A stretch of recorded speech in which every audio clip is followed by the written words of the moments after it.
Hello students, today we are going to study Geography of class 10th, chapter 1 Resources and Development.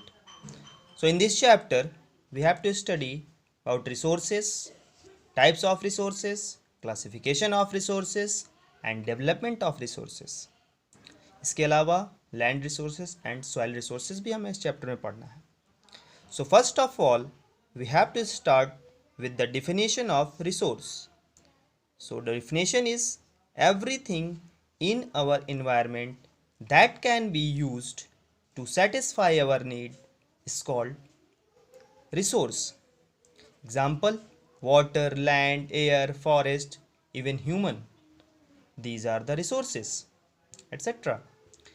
जो भी चीज़ें हमारे environment में available हैं, जो हमारे नीड्स को सेटिस्फाई करती हैं, जो हमारी आवश्यकताओं की पूर्ति करती हैं, उसे हम रिसोर्सेस कहते हैं. Resources should be technologically accessible, economically feasible and culturally acceptable. Resources कैसे होने चाहिए? ये टेक्नोलॉजिकली एक्सेसिबल होने चाहिए, इकोनॉमिकली फिजिबल होने चाहिए एंड कल्चरली एक्सेप्टेबल होने चाहिए. अब इसका मतलब क्या होता है? Technologically accessible means the technology needed to use the resources must be available so that we can extract it and make proper use of it. Means जैसे कि हमारे पास हमारे अर्थ में कोई भी मिनरल्स है, कोई भी मेटल है, मतलब उसको निकालने के लिए, जैसे मान लीजिए अर्थ के बहुत अंदर है, उसको निकालने के लिए हमारे पास ऐसी टेक्नोलॉजी हो जिससे हम उसे निकाल सकें. मतलब हमारे पास ऐसी टेक्नोलॉजी हो जिससे उसे हम निकाल सकें, वो होता है technologically accessible. Next one is economically feasible. Economically feasible का मतलब है जैसे कि हम कोई भी मिनरल या मेटल को निकालते हैं, एक्सट्रैक्ट करते हैं, तो हमारे पास इतना फंड हो, अवेलेबल हो, जिससे कि हम उसको निकाल लें और निकालने पर हमें लॉस ना हो. मतलब हमें उसको निकालने पर उतना फंड हमें मिल जाए जितना हमने उस पर स्पेंड किया है. That is economically feasible. And next one is culturally acceptable. Culturally acceptable means things that are being acceptable in the culture, the things that are allowed to be observed और practised without any hindrance और objection. बिना किसी रुकावट के. जैसे मान लीजिए हमें यहाँ पे निकालना है, कोई भी चीज़ एक्सट्रैक्ट करनी है अर्थ के अंदर से, कोई भी मिनरल है या मेटल है, फॉसिल कोई भी चीज़ है, तो उसको निकालने के लिए जैसे मान लीजिए वहाँ पर मंदिर बना है, मस्जिद है, चर्च है, तो ऐसी कोई चीज़ें रुकावटें नहीं होनी चाहिए. मतलब that should be culturally acceptable. Clear? Now we will come to the point classification of resources, how it has been classified. First of all, that is origin. On the basis of origin, resource का जो classification हुआ है वो 4 प्रकार से हुआ है. On the basis of origin, on the basis of exhaustibility, on the basis of ownership and on the basis of status of development. तो first we have to discuss about origin. On the basis of origin, origin के according ये 2 प्रकार का है.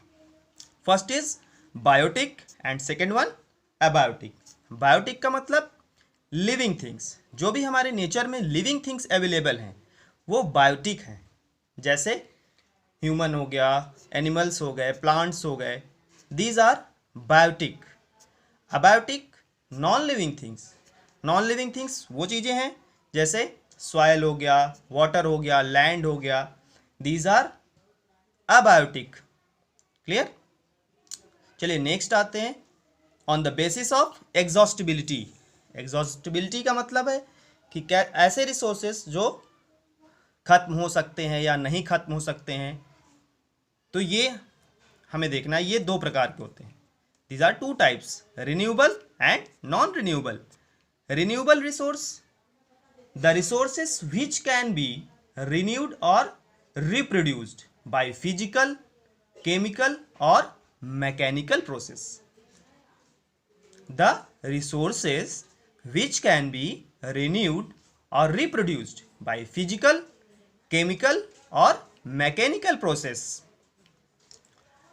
are known as renewable or replenishable resource. Replaceable भी इसे कहते हैं, मतलब जो रिन्यू हो जाए. जो इस एग्जाम्पल में जैसे है, मान लीजिए जैसे कि विंड है, ठीक है, विंड एनर्जी हो गई, सोलर एनर्जी हो गई, ये सारी चीज़ें रिन्यू हो जाती, मतलब ये ख़त्म नहीं होने वाली. ठीक है. तो दूसरी चीज़ें, दूसरा जो पॉइंट है हमारा वो है non renewable resource. Non renewable resource किसे कहते हैं? These resources are form through long geological time period and can not be renewed. Non renewable resource जो होता है ये लॉन्ग पीरियड, जैसे मान लीजिए हमने फॉसिल फ्यूल यूज़ करते हैं, अब इसको यूज़ कर लेंगे तो ये ख़त्म हो जाएगा. ख़त्म होने का मतलब अब इसको दोबारा बनने में लगभग हज़ारों साल लग सकते हैं, टाइम ज़्यादा लग सकता है इसको फिर से बनने में. So that is non renewable resource, जिसके रिन्यू होने में बहुत लंबा प्रोसेस होता है, लॉन्ग टाइम होता है. इसमें मिनरल्स आते हैं, फॉसिल फ्यूल आते हैं, मेटल आते हैं. So these resources are non renewable resources. Clear? Now next one is on the basis of ownership. On the basis of ownership. Ownership के अकॉर्डिंग ये 4 प्रकार के होते हैं. These are 4 types: individual, community, national and international. Individual जो है, individual का मतलब है these resources are owned privately by individual. जैसे मान लीजिए हमारी बाइक है, हमारा लैंड है, हमारा घर है, ये सब चीज़ हमारा खुद का है, तो ये रिसोर्स इंडिविजुअल रिसोर्स होता है. ठीक है. जैसे कुएं का पानी हो गया, ठीक है, फार्म लैंड हो गई, पॉन्ड हो गया, these are individual resource. Next is community.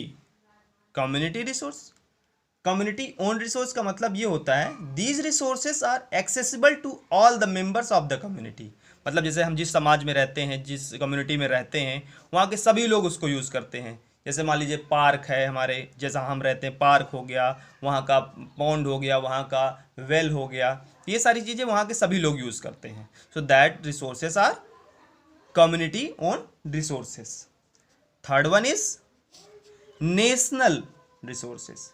These resources are the control of nation और country. नेशनल रिसोर्स जो होते हैं ये कंट्री या नेशन के अंडर में होते हैं. ठीक है. जैसे कि कोल माइन हो गया, कैनल हो गया, और जैसे हमारा कंट्री का जैसे जो कोस्टल लाइन है वहाँ से जो ओशियन का जो डिस्टेंस है, जैसे मान लीजिए जो कोस्टल लाइन से जो दूरी है ओशियन की, तो 12 नॉटिकल माइल्स, ये 12 नॉटिकल माइल्स तक हमारा कंट्री का होता है. कोस्टल लाइन से लगभग 22.2 किलोमीटर तक, नियर अबाउट 22.2 किलोमीटर तक हमारी कंट्री का होता है. ठीक है.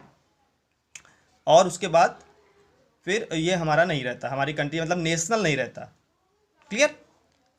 Now next one is international. International resource. These resources are owned and regulated by international institution. That is, इसमें भी जैसे अभी हम